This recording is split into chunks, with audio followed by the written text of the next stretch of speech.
الشمس ينبغي لها أن تدرك القمر ولا الليل سابق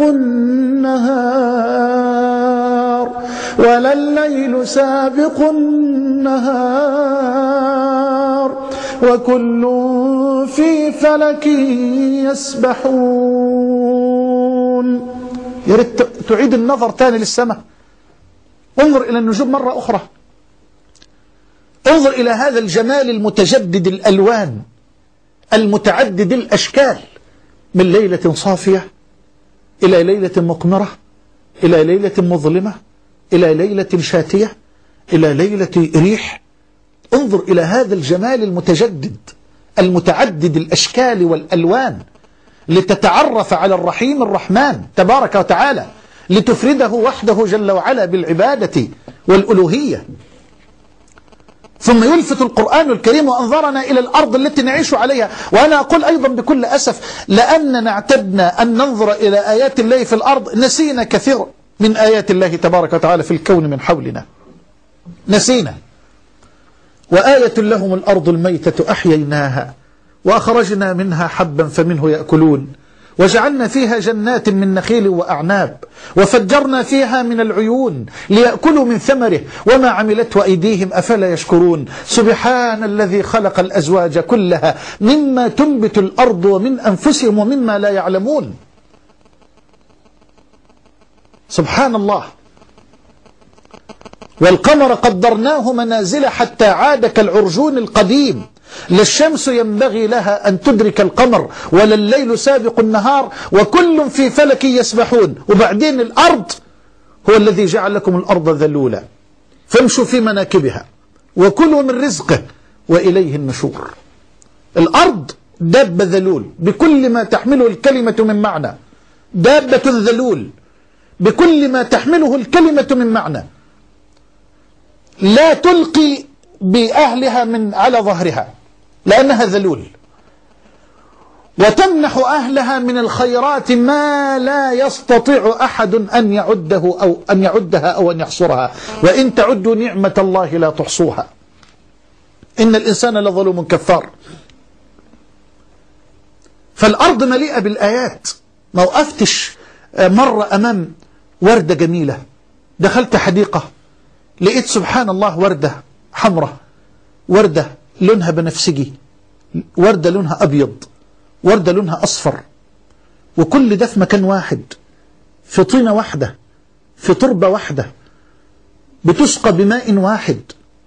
ما فكرتش يا أخي أمن خلق السماوات والأرض وأنزل لكم من السماء ماء فأنبتنا به حدائق ذات بهجة ما كان لكم أن تنبتوا شجرها أإله مع الله؟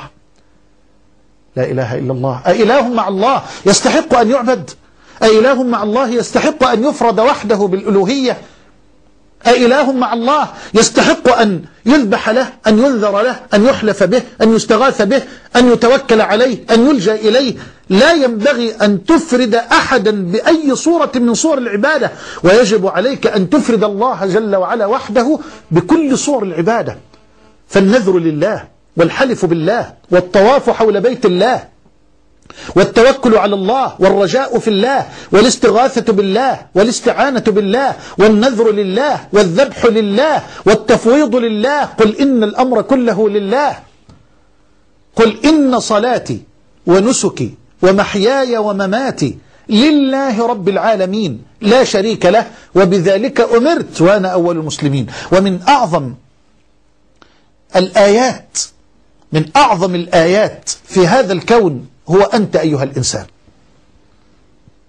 من أعظم الآيات في هذا الكون هو أنت أيها الإنسان. نظرك فيك يكفيك على أن الذي يستحق أن يفرض بالمعرفة والعبادة هو الله. عشان كده القرآن يقول الله تبارك وتعالى فيه: وفي أنفسكم أفلا تبصرون. وفي أنفسكم أفلا تبصرون. انظر إلى عينك، إلى أنفك، إلى فمك، إلى أذنك، إلى جوارحك. هذه النظرة تدلك على الله سبحانه، تملأ قلبك بمعرفة الله سبحانه. يا أخي ماء العين مالح، وهو الدموع، وماء الأنف حامض وهو المخاط، وماء الأذن مر، وماء الفم حلو، وأصل الماء واحد وهو رأسك أيها الإنسان. إنها لا تعمى الأبصار ولكن تعمى القلوب التي في الصدور. الإيد سبحان الله تمتد بتلقائية جميلة جدا لتمسك الطعام، وبعدين ترفع هكذا دون أمر منك لها.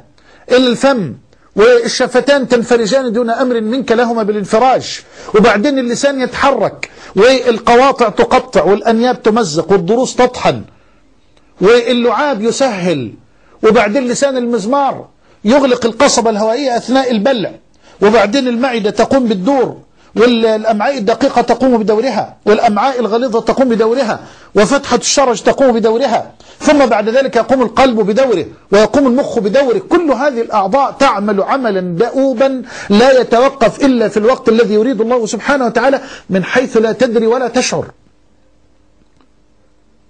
من حيث لا تدري ولا تشعر. بل خلق الإنسان من أعظم الآيات. الإنسان أصلك إيه؟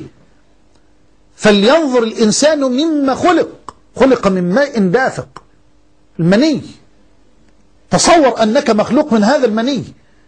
فلينظر الإنسان مما خلق من ماء دافق يخرج من بين الصلب والترائب إنه على رجعه لقادر. يلتقي الرجل بامرأته في الحلال الطيب ويلقي نطفته، تلك النطفة التي تحتوي على ملايين الحيوانات المنوية، ثم ينام الرجل وتنام المرأة، وتخرج البويضة من رحم المرأة مرة في الشهر كعروس مزينة لزوجها في ليلة الزفاف، وتتسابق الحيوانات المنوية لتصل إلى هذه البويضة لتخصبها. فإذا ما اقترب حيوان منوي واحد فقط، والمعلومة دي لم يعرفها العلم الحديث إلا من سنوات قليلة، مع أن سيدنا النبي إلى من 1400 سنة، والحديث في صحيح مسلم، قال صلى الله عليه وسلم: ما من كل الماء يكون الولد، الماء يعني المني، ما من كل الماء يكون الولد، وإذا أراد الله خلق شيء لم يمنعه شيء. يوصل الحيوان المنوي عند البويضة، فتفرز البويضة سائلا، من وظائف هذا السائل أن يمسك بالحيوان المنوي ليلتصق على جدار البويضة، فيفرز الحيوان المنوي نفسه سائلا آخر من وظائفه أن يبدد جزءا من التاج المشع على جسم البويضة ليسهل عليه أن يخترق جدارها. فإذا اخترق الحيوان المنوي جدار البويضة وخصبها، وحدث ما يسميه العلماء المتخصصون بالزيجوت، أو ما يسميه القرآن بمرحلة النطفة الأمشاج، بعد أيام تتحول النطفة دي إلى علقة، إلى مضغة، تتحول إلى علقة، مضغة، وبعدين علقة، وبعدين مضغة، إلى علقة. سميت علقة ليه؟ لأنها بتتعلق بجدار الرحم. وبعد أيام تتحول إلى مضغة، لأن الجنين في هذه المرحلة يشبه قطعة اللحم التي مضغتها الأسنان. وبعد ذلك تتحول إلى عظام، مش إلى قطعة عظم، لا، إلى هيكل عظمي في غاية التناسق والإبداع. ثم تكسى العظام بعد ذلك باللحم. ثم تأتي مرحلة الخلق الآخر، ألا ومرحلة نفخ الروح. عالم الأجنة الشهير ألكسيس كاريل كان يراقب مراحل نمو جنين في بطن أمه، فلما تحولت النطفة إلى علقة، وتحولت العلقة إلى مضغة، وتحولت المضغة إلى عظام، لم يلفت نظره هذا التطور وهذا التغير. لكن حين نفخت الروح في الجنين ونبض قلب الجنين وتحرك حركة كاملة في رحم أمه، صرخ هذا العالم وقال: Here is God، هنا الله.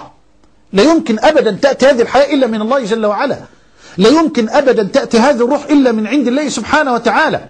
ولقد خلقنا الإنسان من سلالة من طين، ده من حيث الأصل، ثم جعلناه نطفة في قرار مكين، ثم خلقنا النطفة علقة، فخلقنا العلقة مضغة، فخلقنا المضغة عظاما، فكسونا العظام لحمة، ثم أنشأناه خلقا آخر، فتبارك الله أحسن الخالقين جل جلاله.